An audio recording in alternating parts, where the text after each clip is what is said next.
Welcome to the deep dive. We're here to help you get a grip on those complex ideas pretty quickly. Cut through the noise, basically. Exactly. And look, for those of you deep in media studies, we know you're wrestling with a lot of big theories.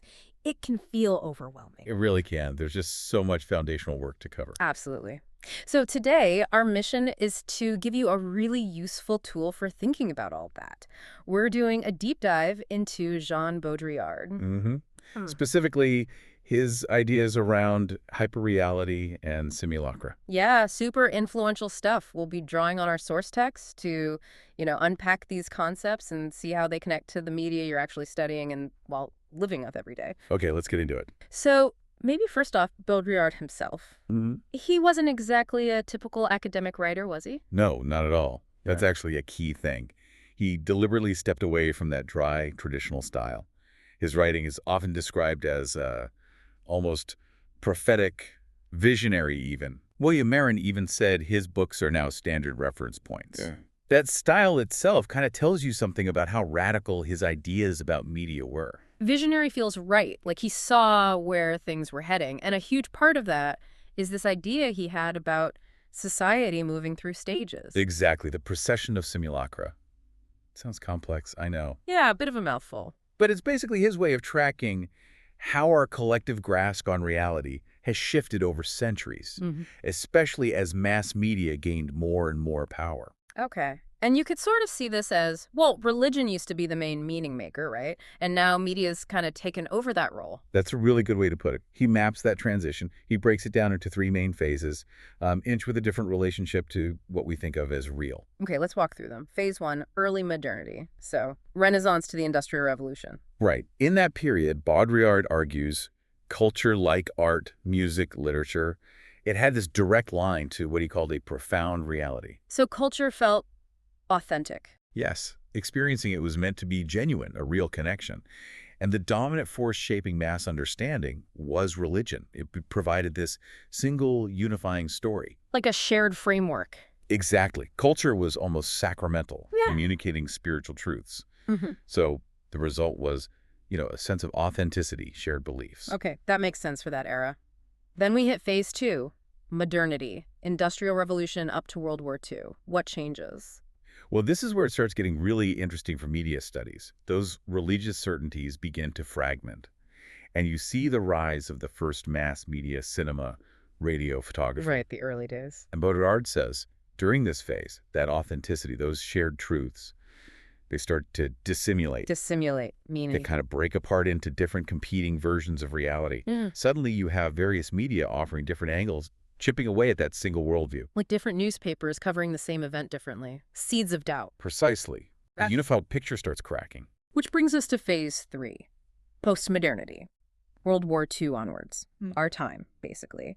And this is where hyperreality really takes hold. Exactly. This is the age where mass media just explodes. It becomes the dominant cultural engine, replacing that single voice of religion with this, just a whirlwind of communication tech. Uh-huh.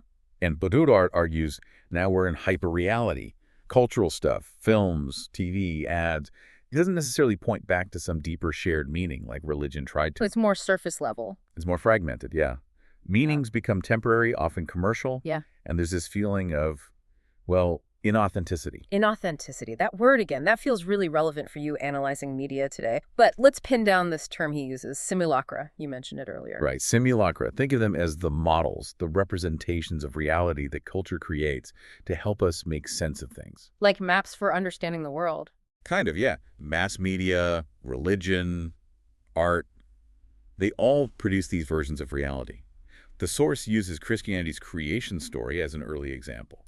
It's a narrative, simulation if you like, that explained existence before we had widespread science. Okay, so not lies necessarily, but constructed explanations, frameworks. Exactly. And that precession of simulacra is just the evolution of these frameworks since the Renaissance.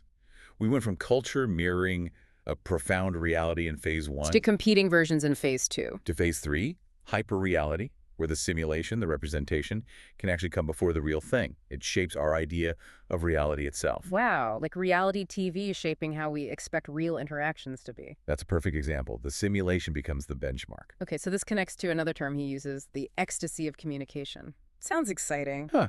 Yeah, the name is a bit misleading. He doesn't mean ecstasy like joy. Oh, He okay. means more like an explosion, an overwhelming expansion. Mass media tech has just led to this massive exponential increase in meaning making, the sheer volume and speed of it. Right, just more stuff everywhere. Exactly. Sure. And the source points out some key effects of this postmodern condition, things you'll definitely recognize. Media saturation ads everywhere, right? On Mm-hmm. buses, online, everywhere. Huh. Let's get it. Then there's the invasion of private space. Media is in our homes, on our phones, constantly. Yeah. Plus, this sense of throwaway culture. Messages that don't feel like they have deep authenticity. And of course, endless repetition remakes, sequels, formulaic genres. You see that everywhere, especially in film and TV. Absolutely. And for you as media students, spotting these patterns, the saturation, the repetition, the disposability, is fundamental to analyzing the media landscape. It feels like being constantly bombarded. But does any of it stick? hmm Which leads to another idea. Meaning implosion. Sounds bad. It is pretty dramatic and, yeah, very relevant today with just so many voices, so many perspectives flying at us all the time. It's hard to know what's what. Exactly. Getting an objective understanding becomes incredibly difficult. Think about news, different channels, different websites, often giving wildly different takes on the same event, usually with a political slant. Yeah, you see that constantly. So the different viewpoints almost cancel each other out. Yeah. They neutralize each other, leaving the audience kind of stuck. Baudrillard called it hyper-real inertia. Hyperreal inertia. Yeah, like being mesmerized, unable to act or even form a solid opinion because you're hit with so many conflicting truths at once. Wow. So it's not just overload, it's paralysis. Yeah. That really highlights the challenge for you, trying to analyze complex issues in today's media. Definitely. And swimming in the middle of all this? Advertising. Baudrillard had some strong words for advertising. Didn't he call it a parasite? The most thick-skinned parasite. Yeah. He saw it as totally dominant in our era, shaping not just what we buy, but media stories, our expectations, our desires. How so? What creates this constant stream of idealized images, lifestyles, a kind of superficial fascination, but because it rarely matches up with actual life. It breeds cynicism, mistrust. Yeah, a deep mistrust. And you can see how advertising techniques, quick sound bites, emotional appeals, slick visuals have seeped into everything. News uses them, politics uses them. Even individuals online, right? Like Mm. influencers branding themselves. Absolutely. It's all become a form of self-commodification, packaging reality. It really does feel like everything's trying to sell something, which links to his next point, this blurring fictionalized reality or realized fiction. It's getting harder to tell the difference. Totally. Think about documentaries that, maybe cast people or heavily edit events to make a better story. Or reality TV, where personalities and conflicts are often manufactured. Right. Or even how news sometimes frames events using like disaster movie language to make it more dramatic, more entertaining. So the lines just get incredibly blurry. And Baudrillard says this actually creates a kind of longing for authenticity. We crave something real because so much feels constructed. And you see that reflected in media, too. Yeah, think about postmodern fiction, mixing fact and fiction. Or biopics and historical dramas that play fast and loose with the actual history for dramatic effect. Horror films based on real events. Exactly. Or even just soap operas or crime shows presenting these heightened, distorted versions of life as if they're normal. It's all part of this blurring. And for you, analyzing these genres means asking, what reality is this presenting and how is it constructed? Okay, so pulling this back to the listener, the media studies student, why grapple with Baudrillard? How does understanding hyperreality and simulacra actually help them? Well, it's absolutely crucial. These ideas give you a powerful toolkit, a lens to deconstruct what you're watching, reading, engaging with. So it helps you see how media makes meaning. Precisely. It pushes you to look beneath the surface and ask, how is this version of reality being built? Understanding that procession, those stages, helps you see the historical context and the consequences for things like truth and authenticity today. So you can start spotting hyperreality in action. Yes. In advertising's perfect images, in the curated feeds on social media, in the way news frames stories, it helps you develop that critical eye, that more informed perspective on just how much media shapes our world. Moving beyond just consuming to actually analyzing the structures underneath. That's the goal. It's about asking constantly, what reality is this? Is it a simulation?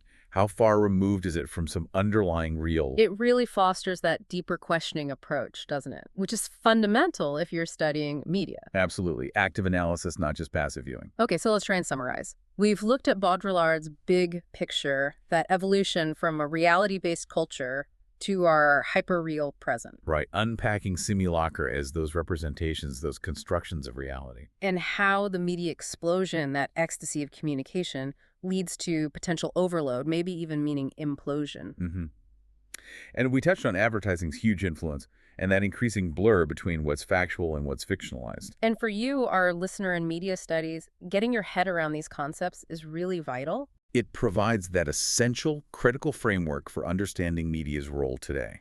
So here's something to chew on, a final thought. In this world, this hyper-real world we've been talking about, which is so saturated with simulations, where genuine and manufactured seem to blend together, how do we even start to tell the difference anymore? Yeah, how do you separate authentic experience from the simulation? And what does that mean for truth? For our basic understanding of reality, given the media we swim in every single day. That's a huge question. Yeah, Definitely something to keep wrestling with as you continue your studies and explore Baudrillard's ideas further. absolutely. Keep looking for these concepts out there in the wild. You'll start seeing them everywhere.